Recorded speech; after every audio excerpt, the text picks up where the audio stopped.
Oi, gente, lembrando que eu faço live de segunda a sexta-feira na Twitch, então pesquisa lá, react underline do underline Lucas, que você vai achar meu perfil, me segue lá e me acompanha de segunda a sexta-feira, das 6 horas até as 9h30 da noite, beleza? Valeu! Oi, gente, e aí, como vocês estão? Tranquilos? Aqui quem fala é o Lucas, e bora pra mais react no canal. Peço desculpas aí pelos 2 dias que a gente ficou sem vídeo. É porque o gênio aqui gravou 4 vídeos, iriam sair 2 na quarta e 2 na quinta.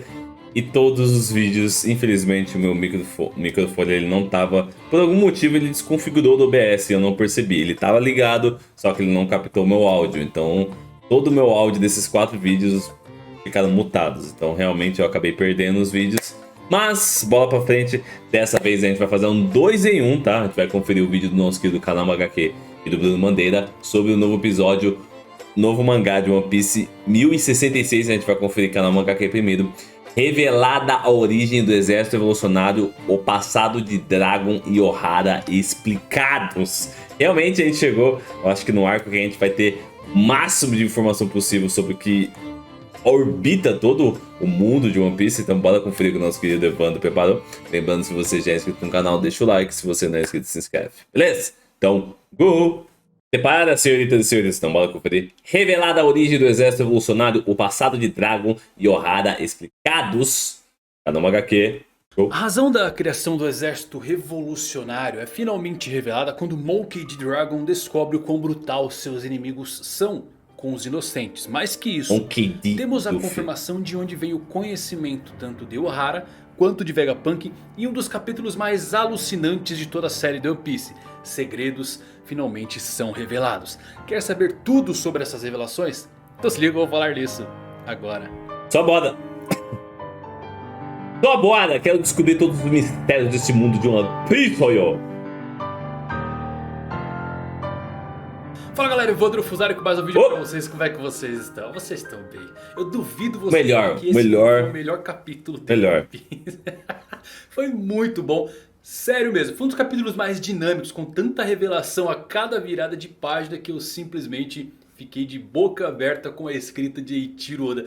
Muitas revelações! A origem dos revolucionários. Jaguar de Sal está realmente vivo. Ele é o homem das marcas de queimaduras. Como isso se relaciona agora com o futuro da trama? Caralho, o Jaguar de Sol tá vivo mesmo. Tá explodidamente esse vídeo, sério, tem muita coisa legal. Mas antes, dá uma olhadinha nisso aqui, galera, se liga só. Pois é, você que é fã. Então realmente eu tenho uma dica especial pra você, porque essa é a Magic Box, um kit especial com diversos itens pra deixar qualquer membro da pior geração de muito ele não matou ele, ele meio que especial do Zoro, onde você tem 3 opções, congelou ele, mas não matando, tá ligado? A caixa chamada do espadachim, que é a mais completona, com o valor de R$224. Eu acho, né, se realmente ele estiver vivo. Como é uma edição limitada, esses kits ficam até o dia 15/11 apenas, então corre para garantir o seu. Curtiu a novidade? Brabo. Vai lá no site da Magic Box, dá uma olhadinha, veja as opções de caixas que ele tem de outros personagens. Ai, que muito louco. Confiar que na Magic Box eles têm selo de excelência. Ah, tem uma camisa e um moletom muito louco, mano. Sites avaliadores, e claro que você é um membro ativo da pior geração, tem aquele descontão especial usando o cupom Aokiji salvou aqui na descrição. Agora sim, o gigante para explodir a sua mente, vamos falar de One Piece 1066. Bora. Essa é a capa? Ah, não. Isso aí é quando eles trocam de roupa. O capítulo já começa fervendo ali com o bando do lado da Robin, que está indagando se havia mesmo uma cidade futurística no passado. E o Vegapunk Shaka começa então a contar a história de um homem que arriscou a sua vida para descobrir o nome de um reino que foi apagado da história. Quem será, né? E ele encontrou uma máquina construída no século perdido. Qual seria essa máquina, hein, galera? Muito provavelmente é o globo de Ohara. E por que esse globo de Ohara com várias luas e planetas poderia ser uma máquina altamente avançada vinda diretamente do Reino Antigo? Porque a astronomia sempre foi usada para se prever o futuro, observando o Sol e a Lua. Foi assim que surgiram os calendários. As rotações e os ciclos dos planetas nos dizem quanto tempo eles levam para refazer isso no futuro. Esse globo de Clover, se for mesmo a máquina do Reino Antigo, pode ser que deveria mostrar algo grandioso que aconteceria agora na história 800 anos depois. E o que poderia ser um alinhamento planetário, talvez até um eclipse, porque Barba Negra queria tanto a fruta da escuridão. Pensem no potencial desse fruto na escuridão total de um eclipse. Isso também vai muito de encontro com as profecias de Joyoboyo, que é um rei javanês de mitos e lendas que trouxe inspirações para o Joy Boy do mundo de One Piece. Joyoboyo é dito ser um rei justo renascido na idade das trevas do sofrimento para trazer o sol e amanhecer ao seu povo. Mas continuando, Shaka também nos conta a hipótese de que Ohara foi sacrificada por tomar ciência do nome do reino antigo, que foi vencido pela junção dos 20 reinos. Nossa, mas só do nome? Então, o governo mundial. Quem sabe dessa história é eliminado pelo governo mundial, ou melhor, apagado. E com essa confirmação de Shaka sobre isso, o Soap se desespera porque o Vegapunk está contando tudo pra ele. Eles não querem saber dessas informações. A partir daqui, galera, temos que nos fazer a seguinte pergunta: o que causou o temor do governo mundial para que eles apagassem um século só o nome inteiro? Eles não, sei lá atrás, né? Como fizeram ali com Ohara. Quando eu penso nisso, eu sempre caio que talvez o reino antigo em si estava causando algum tipo de abalo nas estruturas. Uma revolução, algo do tipo, né? Ou algo parecido. Talvez eles não faziam por mal, mas essa pode ter sido a interpretação dos 20 reis daquela época que se uniram para derrubar o reino antigo. Shaka então afirma que se o governo elimina quem sabe disso, de certa forma acaba sendo até uma admissão de que este reino realmente veio a existir.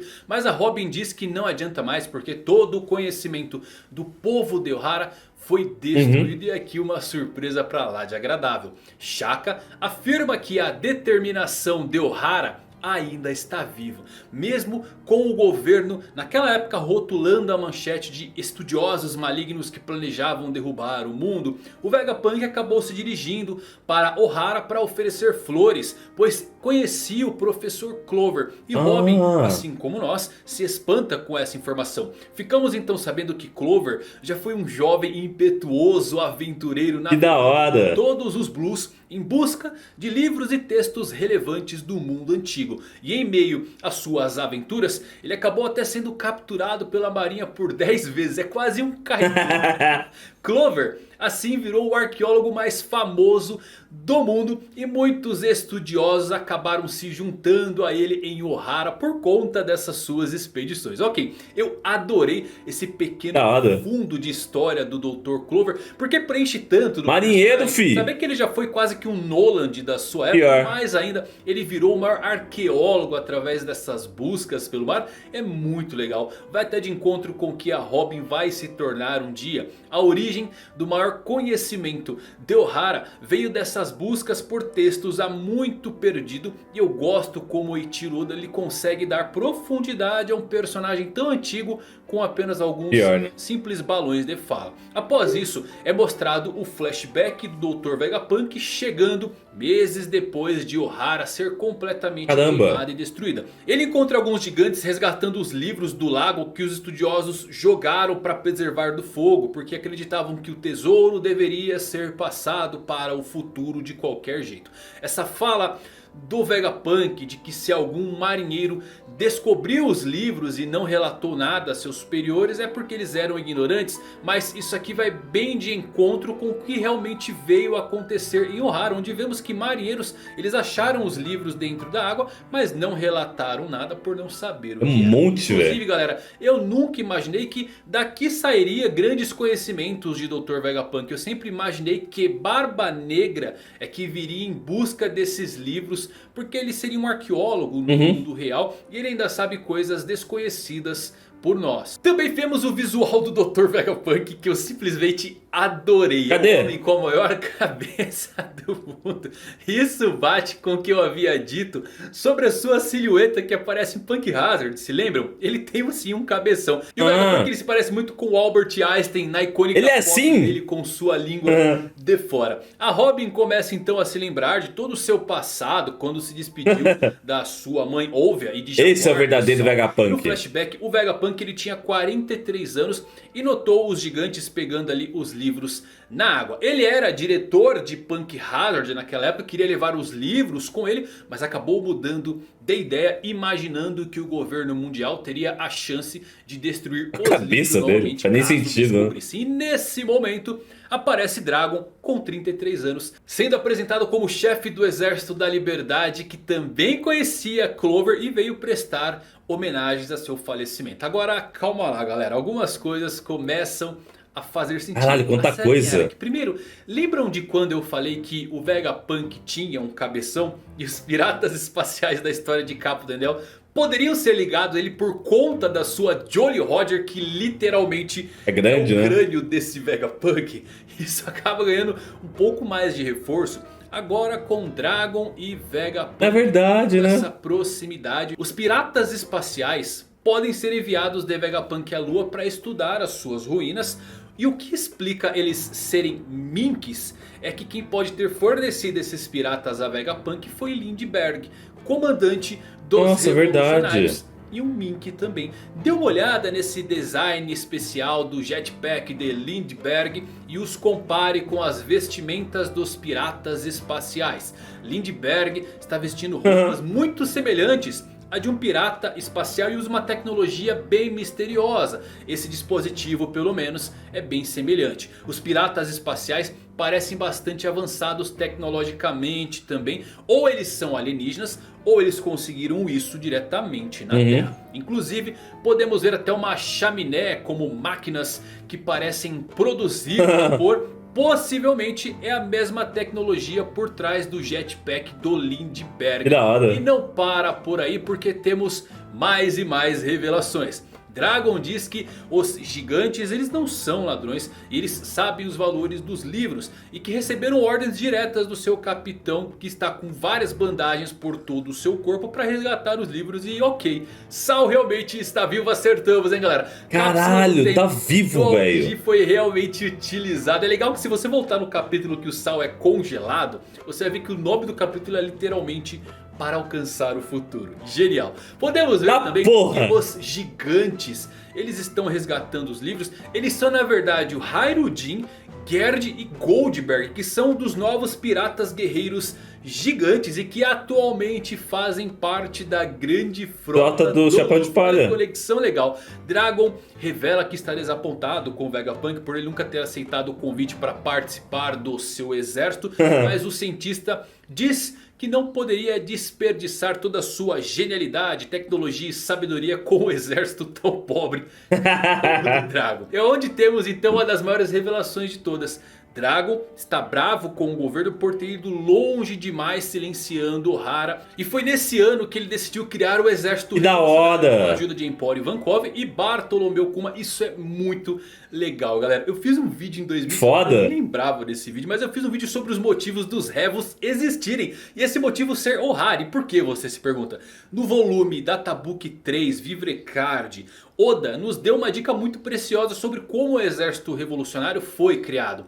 O Dragon, originalmente, ele era um cidadão lá do reino de Goa. Seu status não é especificado. E em um ponto da sua vida, ele descobriu o quão podre o mundo era. E tomou para si mesmo o dever de mudar o mundo para melhor. Com isso, ele fundou o exército revolucionário, que nasceu entre 24 anos e 19 anos atrás. Entre a morte de Roger e o nascimento de Luffy. E ao combinar esses dois pontos, podemos concluir que alguém ou alguma coisa de 19 a 24 anos atrás conscientizou o Dragon de quão desumano o governo realmente era e o levou diretamente a fundar o exército revolucionário. E o único grande evento que se encaixa nessa linha temporal é Ohara sendo dizimada, porque isso aconteceu 22 anos atrás. Porém, isso é legal porque antes disso, galera, já existia esse exército da liberdade do Dragon, o que eu tenho quase certeza que foi formado durante o dele. God Valley, ou pelo menos próximo disso. Foi dali que surgiu essa fagulha pro Dragon viver como um libertador. Eu estou muito empolgado com a história de fundo do Dragon, porque o mundo realmente levou ele ao seu limite. E é insano quando você para ver os paralelos entre Dragon e seu filho Luffy. Ambos buscam a mesma coisa, a liberdade. Mas a diferença é que, enquanto um busca a si mesmo, o outro luta por todos. Mesmo que haja amigos ou não. Além disso, o Dragon ele viu o lado sombrio do mundo de uma maneira muito mais profunda. Enquanto o Luffy, que também viu esse lado sombrio, viu de uma forma mais romantizada. Porque se quiserem ir um pouquinho além desses paralelos,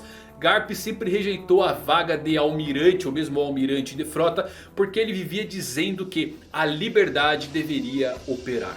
Após isso, Vegapunk Shaka afirma que foi secretamente em direção a Elbaf, onde leu todos os livros e ele sabe cada mistério do mundo agora. Caralho. Ele fala que o capitão dos gigantes é sim Jaguar de Sal e ele está atualmente escondido. Sal pode ser o homem com as marcas de queimadura. Provavelmente. Busca, quase que certamente sim. Eu realmente gosto agora que os 3 capitães dos supernovatos vão achar seus próprios caminhos em direção ao diferentes, né? Luffy com Robin, Kid com Sal e Lau talvez com Pudim em seus 3 olhos. É verdade. Mas sabemos que o segredo Nossa, que da hora. do mundo tem um preço muito alto e por isso o Vegapunk sabe que o governo mundial vai querer matar ele somente por contar tudo isso aos chapéus de palha. Nico Robin então agradece, eu também agradeço o Vegapunk por não ter deixado a batalha de Ohara ser e nos jogar essa enxurrada de informações. E com isso o clone dos cientistas leva para algum lugar ainda não revelado.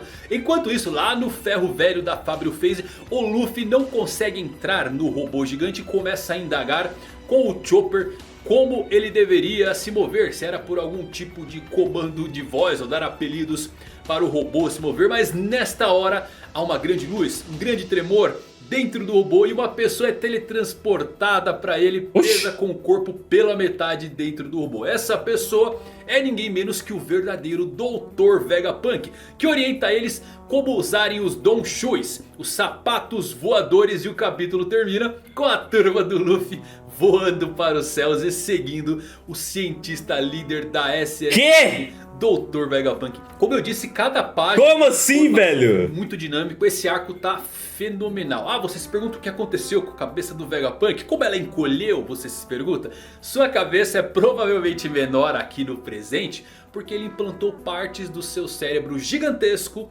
em outros corpos alternativos. Caralho. Para separar as várias partes da sua mente. Ou seja, Shaka, a exemplo, conseguiu toda a parte lógica. E daí essa tampa. E eu amo como Oda fez o Vegapunk parecer obviamente o Einstein, o maior cientista de todos os tempos, mas também adicionou aqui a maçã de Newton à sua cabeça. Que da hora, termina mano. basicamente esse capítulo mostrando ele usando suas botas de gravidade. Não é segredo nenhum que Oda adora trazer figuras da vida real para fazer Mano, tá parte ficando muito dos foda, velho. de One Piece, e esta foi uma configuração incrível. Inclusive o Quasar, usado por ele no final das suas frases como trejeito, é bem real, faz parte da física. Quasar é nada menos que os mais distantes, mais brilhantes, Quasar. mais misteriosos astros do universo. Cacete. Nossa, cada vez é mais Minha cabeça tá mistério, assim, velho. né? Esse capítulo é daqueles que vale você reler 2, 3, 4, 5 vezes. Esse arco tá muito dinâmico, muita revelação legal. E eu acho que agora conseguimos entrar um pouquinho na linha de raciocínio do Eiichiro Oda, conforme vamos acertando algumas coisas, como o Sal está vivo, ou outros pontos de conexão, como a origem aqui dos revolucionários. Tudo está na linha temporal, só precisamos unir esses fragmentos. É isso, eu espero que vocês tenham gostado. Top, bora conferir. Possam fazer boas teorias. Tô no bandeira agora. Por favor, compartilhem aqui, coloque seu review aqui nos comentários, quero saber o que você pensa. Tamo Até junto. a próxima, meus amigos. Valeu Tchau. por assistir. Fui. Pra finalizar, bora conferir o vídeo do nosso querido Bruno Bandeira. Revelado o passado de Monkey D. Dragon e Vegapunk. One Piece 1066. Go. Depois da gente ter conhecido os 6 clones do Vegapunk, chegou a vez da Apareceu gente conhecer o verdadeiro o Einstein. Dr. Vegapunk, dono do maior cérebro do mundo, e que lapa de cabeça, meus amigos, da forma mais sensacional possível. E ele obviamente já aparece cercado de mistérios para variar, que a gente vai discutir aqui nesse vídeo, da hora, como, por mano. exemplo, a sua relação direta com o pai do Luffy, Monkey D. Dragon. E não só isso, mas a grande bomba desse capítulo que vamos descobrir que Jaguar de Sol está, na verdade, vivo. Será que essa foi uma boa ou uma má decisão? Trazer um personagem que a princípio estaria morto de volta à vida? Qual vai ser o propósito do Oda em trazer esse personagem de volta? Vamos falar sobre tudo isso nessa análise completaça do capítulo 1066 de One Piece. Não antes de te convidar. O encontro da Robin com o Jaguar de Sal vai ser feito para ter a risadinha mais linda de One Piece. Confia. A fazer parte dessa tripulação, se inscrevendo aqui no canal e conferindo se o sininho tá ativado. Toda semana vídeos sobre o mangá de One Piece. A risada dela é muito fofa, velho. É muito fofa. Vídeos extras sobre o universo de One Piece de forma geral, como por exemplo o vídeo de ontem sobre a análise completaça do filme Red, para quem não assistiu, depois poder conferir lá.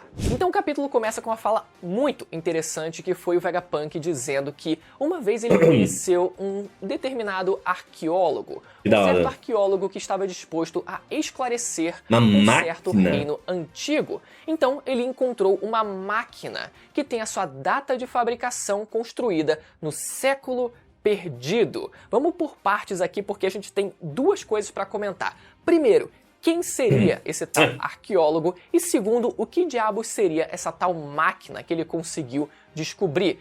Primeiro, obviamente, deve se tratar do professor Clover. Ele aparece durante esse capítulo, a gente vê que o Vegapunk conhecia o professor Clover, ele estava tentando descobrir o que era o século perdido, então faz sentido que se tratasse dele. Mas eu também queria levantar uma segunda possibilidade que teria uma chance muito remota de também ser verdade, que seria referente a um personagem que existe muita pouca informação sobre ele, mas que sempre pareceu meio misterioso, que seria o pai da Robin. Pra quem não lembra, o marido da mãe da Robin, ele estudava os poneglyphs e depois da sua morte, a mãe da Robin, a Nico Olvia, ela passou a seguir a vontade do seu ex-marido, também querendo descobrir o que aconteceu durante o século perdido. Então, quem sabe poderia ser uma outra possibilidade, né? Menos provável, mas é uma possibilidade que acabou me veio à mente. Eu decidi compartilhar aqui com vocês, mas o mais provável é que se trate de fato do professor Clover, né? E segundo, sobre esse tal maquinário que ele descobre que teve a sua data datada, no caso, a sua fabricação datada do século perdido. A mais provável é que se trataria do robô gigante que a gente viu no capítulo passado, que a gente vê também nesse capítulo, né? Faz sentido que ele tenha sido construído durante o século perdido, mas vamos seguir. O Vegapunk, ele diz que acredita que a história do século perdido é a história do conflito entre a Aliança dos 20 Reinos contra o Reino Antigo, onde os 20 reinos saíram vitoriosos e fundaram o governo mundial, tendo apagado os eventos que duraram aqueles 100 anos. Detalhe que nada de tudo isso que ele falou, nada disso é novidade, porque o próprio Doflamingo já tinha contado tudo isso pra gente durante o arco de Dressrosa, pra você ver a diferença, né? Enquanto o Vegapunk, ele trata isso como uma hipótese, o Doflamingo, ele já afirma isso pra gente. Então o Doflamingo, ele tem muito mais informação concreta do que diabos aconteceu entre o intervalo de 800 e 900 anos atrás do que o Vegapunk, por exemplo, né? Porque o Doflamingo, ele tem acesso a muita informação que é extremamente sagrada para o governo mundial, inclusive a existência do tal Tesouro Nacional de Marijoa, que provavelmente é a própria arma ancestral Uranus. E o importante também aqui é que quando a gente está falando desse intervalo de 100 anos, a gente precisa entender que não necessariamente o conflito ele existiu durante esses 100 anos. Foram 100 anos de guerra, 100 anos de conflito, mas sim que esses 100 anos se tratam muito provavelmente da existência do Reino Antigo, né? Todo um período de ascensão, de dominância e de queda também do Reino Antigo. Todo o período que circunda esse reino, desde o seu crescimento, seu surgimento, o seu crescimento, enfim, a sua queda, todo esse período, e é por isso que todos esses 100 anos são importantes, porque foi durante esses 100 anos que esse reino antigo teve uma participação relevante na história. E o Vegapunk segue dizendo que a determinação de Ohana ainda vive, que ele conhecia o professor Clover e visitou A determinação de Ohara vive do incidente. Caralho, mano. E nisso vemos o Clover ainda jovem, liderando Que da hora. o navio pirata, né, na sua juventude. Clover. E por isso pode ser que ele seja realmente o arqueólogo que o Vegapunk ele tenha mencionado, que tenha descoberto uma certa máquina, né, do século perdido. Só que quando o Vegapunk ele chega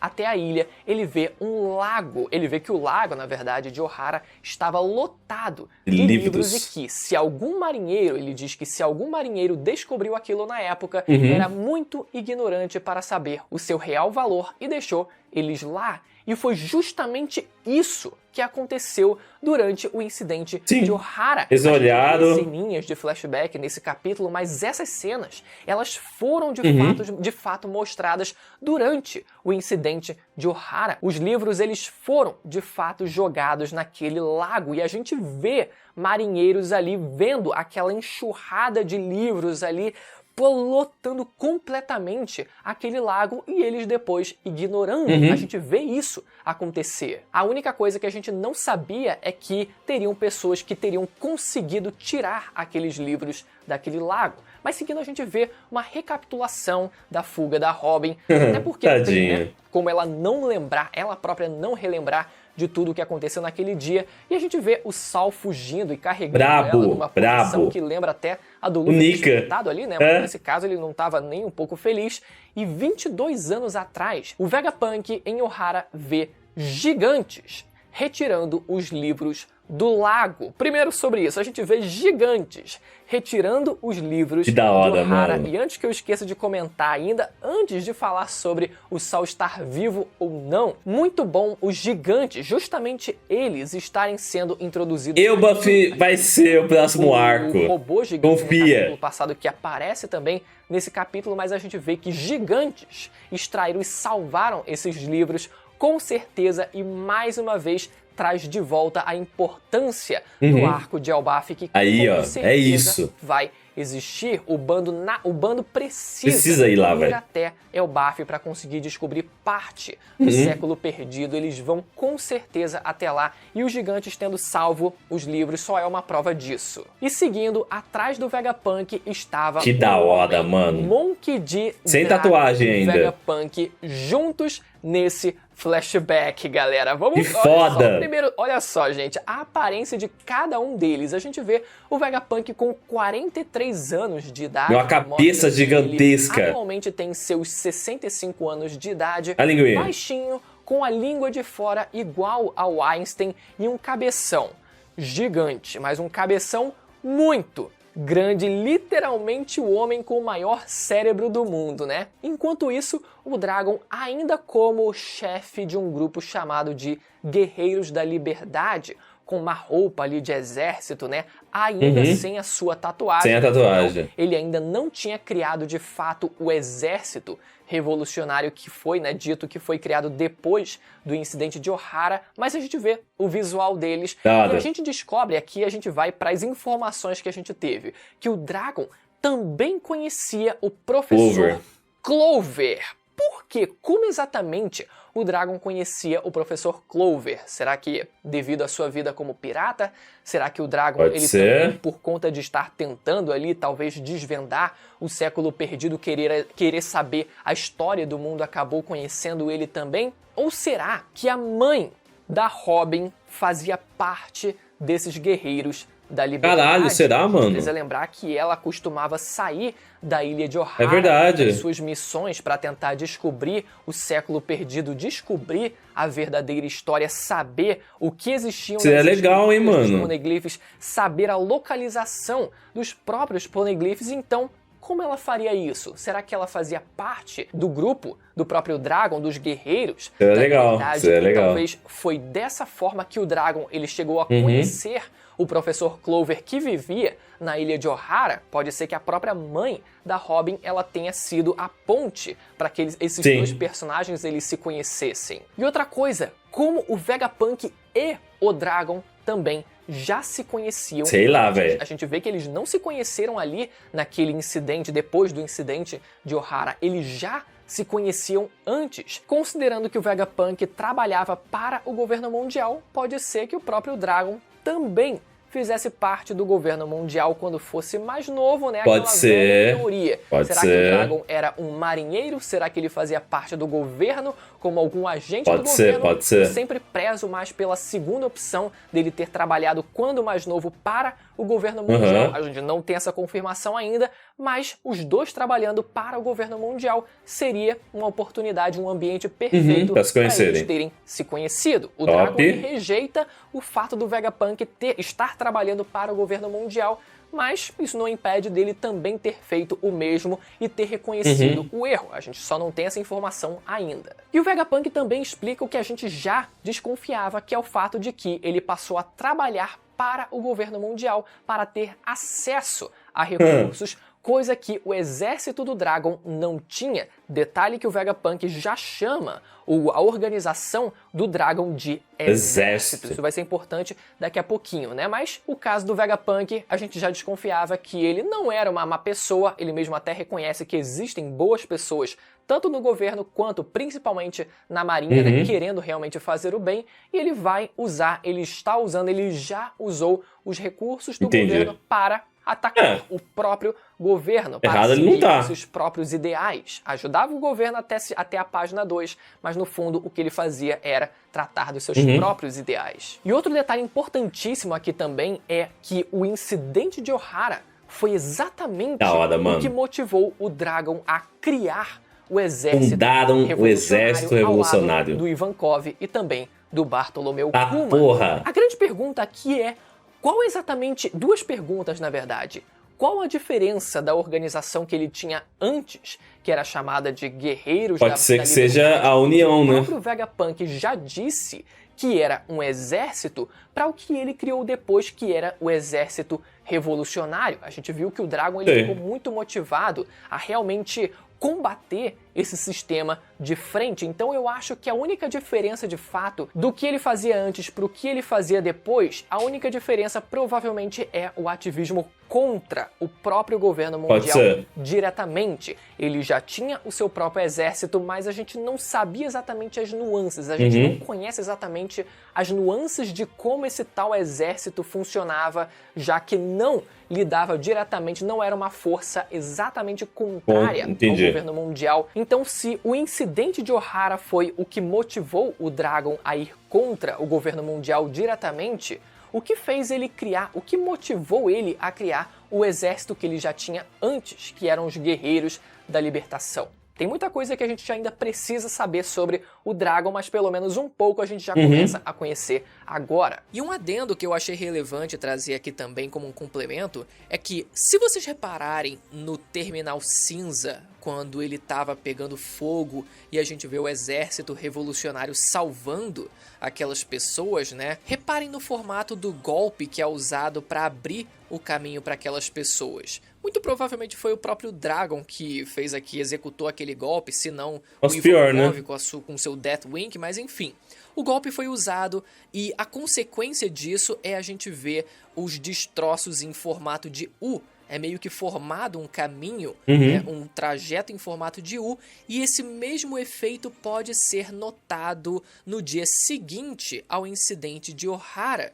Pode ser um detalhe muito bobo, mas se vocês repararem na seta onde ela aponta, dá para perceber também um formato muito parecido, que pode indicar que o Dragon, ele já no dia seguinte, ele tenha ido até Ohara, ou mesmo presenciado no dia anterior o incidente e tenha salvo o próprio Jaguar de Sol. E isso justificaria o momento em que a gente vê o Vegapunk indo até Ohara meses depois e vendo não só os gigantes, mas também o Dragon. Ou seja, o Dragon ele não estaria ali por acaso, mas sim trabalhando junto dos gigantes para tentar resgatar aqueles livros do lago. Seguindo, a gente descobre que o líder dos gigantes que salvaram os livros era de fato o Jaguar de Sol. A gente descobre que ele estava cheio de bandagens ali e que ele realmente tinha, a gente realmente vê ele ali apresentando os livros para o Dr.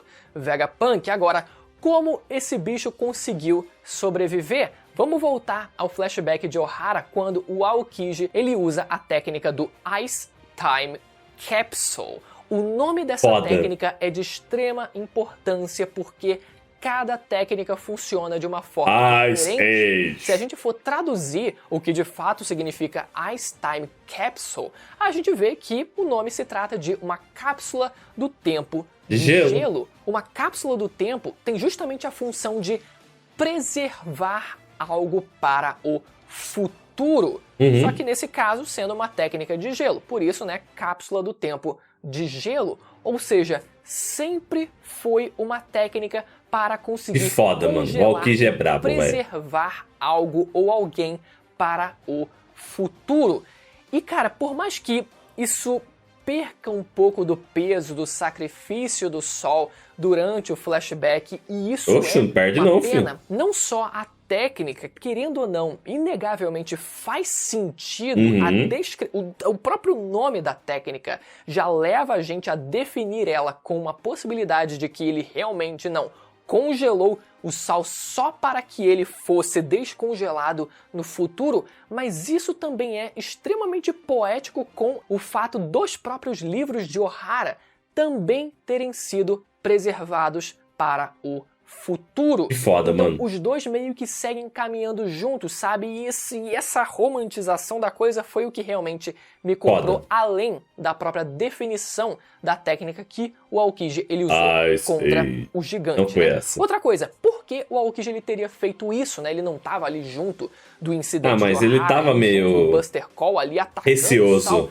Ele até tava, só que mesmo antes de congelar o Sal por completo, ele já tinha presenciado, ele já tinha testemunhado o excesso de violência que o governo estava usando naquela ilha. Ele já tinha visto o navio do Sakazuki, por exemplo, ter explodido o navio de inocentes, né, o navio de civis que estavam sendo evacuados da ilha. Então ele já tinha presenciado o horror, o extermínio, o excesso de violência que o governo tinha apresentado. Então ele já teve o gatilho necessário naquele momento para que ele mudasse as ações dele naquele momento e ao invés de matar o Sal, já que ele era um traidor da marinha naquele momento, só congelar ele temporariamente para que ele fosse preservado para o futuro. E outra possibilidade que se levanta com isso é o Sal ele ser justamente o homem da cicatriz. Ele é ele mesmo. Pista sobre a localização do One Piece mencionado pelo Eustace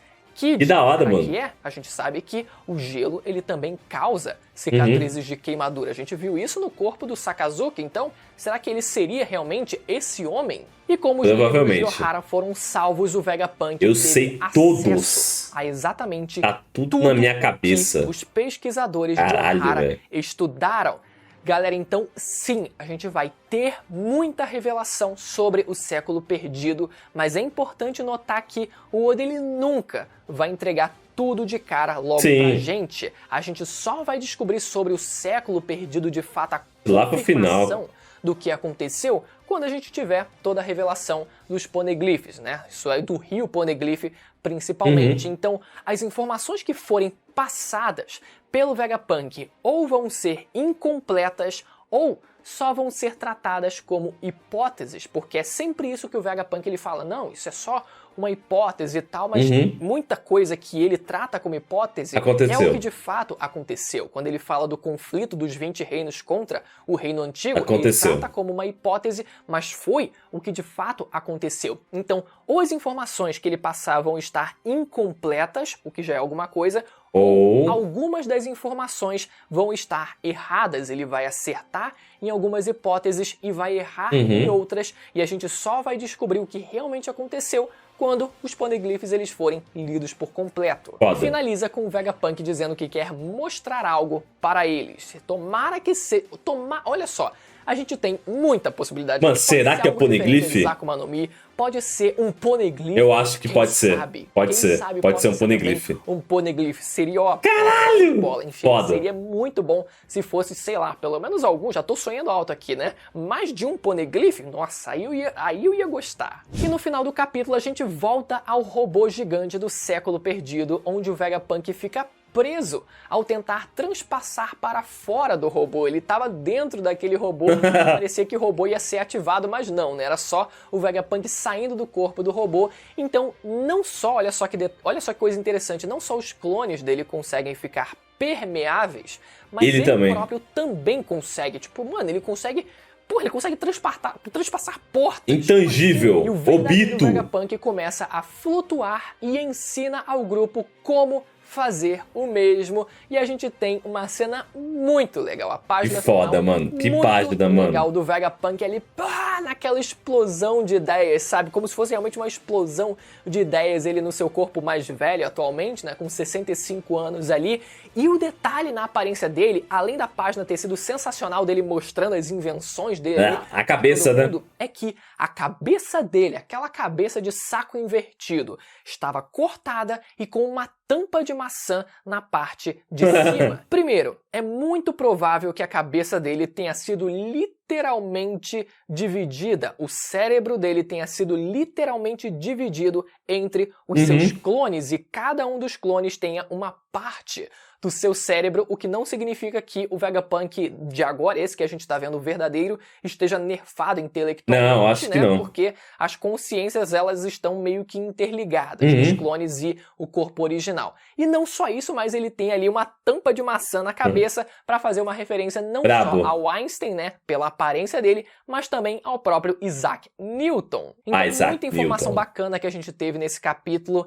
Eu ainda fico meio na dúvida se realmente existia necessidade do Sol ter permanecido vivo na história. Vamos ver a utilidade dele. Vamos ver a função. Exatamente, já que a gente poderia ter tido só as ações dos gigantes agindo por conta própria, sem a liderança do Sol para tentar salvar. Mas por que eles iam fazer isso? Não seria problema nenhum, só dizer, olha só, vieram uns gigantes aí e pegaram esses livros e algum dos gigantes conhecia o Sal, por exemplo, pegaram os livros e foram embora, gostava dele. Não iria fazer sentido. E poderia ser justificado dessa forma. Vamos ver qual vai ser a função disso, mas a justificativa foi dada, né? De qualquer forma, muita informação bacana, como eu falei. Muita coisa, se você mano. ficou até o final, espero que vocês tenham gostado do vídeo. Se inscreve no canal. Se você não for inscrito, ativa o sininho para não perder a notificação dos próximos vídeos. E agora confere a análise do filme One Piece Red, que eu postei ontem. Beleza? Até a próxima. Tchau. Rapaziada, até o final desse arco do Vegapunk vai ser, mano, só revelações. E agora, dessa vez, a gente voltou lá para aquele incidente em Ohara, mostrando o pós-incidente, né? Tinham vários livros lá naquele lago e tal. Vegapunk, o verdadeiro Vegapunk, apareceu com o seu mais jovem, né? Com 40 e poucos anos ali, com uma cabeçona gigantesca. E quem que aparece? Monkey D. Dragon aparece ali também. Ambos conheciam o Dr. Clover que faleceu. Então a gente tem que entender toda essa relação de como eles se conheciam, de como eles conheceram o Dr. Clover, mas achei bem da hora ver o Dragon ali. E a gente tem cravado o dia, né, o momento que foi criado o exército revolucionário. Ele já tinha uma equipe ali, mas aí foi nesse dia que ele viu tamanha atrocidade que o governo tinha feito com civis, né? E aí ele resolveu finalmente criar o exército revolucionário. Então, mano, muito foda a gente ter essas informações sobre o Ohara, a gente ter essas informações sobre o próprio Vegapunk, ver o Vegapunk original, e a gente ter mais um pouquinho de informações também sobre o Monkey D. Dragon, que querendo ou não, ele é sim o líder do exército revolucionário, mas ele é também o pai do protagonista. Então é da hora ver que ele tem as suas motivações ali, pelas quais ele luta contra o governo. E aí a gente tem, mano, a gente tem, tipo, a aparição do verdadeiro Vegapunk, só que antes disso, o Shaka, ele fala que vai levar eles pra algum lugar, metade do grupo ali do Luffy, né? Então, não dá pra saber se realmente ele vai mostrar o quê? Um Poneglyph? Vai mostrar, tipo, sei lá, a fórmula de uma Akuma no Mi? Mano, o que será que ele vai mostrar pra eles? Então, tipo, é mais revelações que vai vir no próximo mangá. E aí a gente tem a aparição do verdadeiro Vegapunk aí com a cabeça reduzida. E eu acho legal ele aparecer primeiramente pro grupo do Luffy, que o Luffy esteja inserido, até porque o Luffy é o capitão, então eu acho interessante ele ser um dos primeiros a ver ali o verdadeiro Vegapunk. E eu acho engraçado também que, parando pra pensar, tipo, o Brook e o Zoro, eles não estão sabendo de porra nenhuma, porque eles ficaram lá no barco. Então, tipo, todo esse acesso de informações que eles estão recebendo nesse exato momento, tanto o grupo da Nami quanto o grupo do Luffy, ele não tá sabendo de nada. O Zoro, ele nem se importa muito, mas o Brook seria legal ele saber. Mas enfim. E aí a gente tem o grupo do Luffy agora indo para um outro lugar com um verdadeiro Vegapunk. Então, mano, é muita coisa realmente. Ah, e óbvio, eu tava me esquecendo, mas a gente tem a revelação de que o Monkey D... Não, é Jaguar de Sol. E o Jaguar de Sol tá vivo, então realmente o Aokiji ele usou ali uma habilidade que ele conseguiria meio que deixar ele enclausurado no gelo, mas ele não o matou. Então realmente a gente vai entender a importância desse personagem agora no futuro, até porque ele tem uma relação ali com o Kid, então provavelmente, né, ele tem uma relação ali com o Kid, então vai ser um personagem bem importante, porque conforme o Evandro falou, os três capitães, o Kid, o LOL e o Luffy, caso os três realmente cheguem ao One Piece, vai ser muito foda que cada um teve o seu caminho, sabe? Eles não seguiram a mesma... como posso dizer? O mesmo guia, vamos dizer assim. É como se o Kid ele fosse com o Jaguar de Sol, provavelmente o LOL pode ser que vá com a Pudding e o Luffy junto da Robin. Então, mano, achei sensacional mais um mangá do nosso querido One Piece. Beleza? Então é isso. Lembrando que vai ter 2 links na descrição. Bruno Bandeira e Evandro do canal HQ. Se você puder deixar um like lá no vídeo deles, deixar um like aqui no meu vídeo, é o melhor dos mundos. Beleza? Então é isso. Muito obrigado, valeu, falou e até o próximo vídeo. E agora que eu tô bem nasceu, o vida morreu. Só esquece do passado, vamos focar no presente. Eu tenho um plano, foco no plano, te soco. Juro que eu vou te trazer aqui pra mim. Isso nunca que vai ficar assim. Só perda, só falta, isso me